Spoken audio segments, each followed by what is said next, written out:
Halo teman-teman, perkenalkan nama saya Andi Panca dari kelas 1 Ekesmas, Prodi Kesehatan Masyarakat dan Fakultas Ilmu Olahraga dan Kesehatan Masyarakat.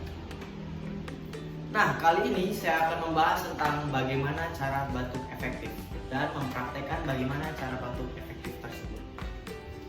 Sebelumnya, apa sih itu batuk efektif? Batuk efektif adalah batuk yang baik dan benar secara medis yang bertujuan untuk mengeluarkan dahak dengan baik dan benar dan dengan lancar keluar dahak tersebut.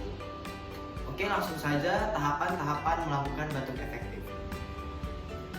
Baik, langkah pertama yaitu duduk tegak, melakukan tarik nafas. Tarik nafas yang dilakukan adalah melewati hidung dan dikeluarkan lewat mulut. Lakukan secara 3 kali. Lalu boleh dilakukan yaitu batuk efektif.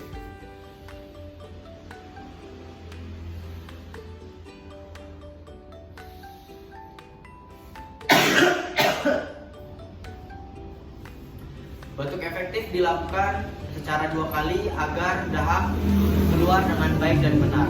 Batuk yang pertama agar dahak naik ke tenggorokan dan batuk yang kedua agar dahak sampai ke mulut. Baik, mungkin itu saja langkah-langkah dan contoh melakukan batuk efektif.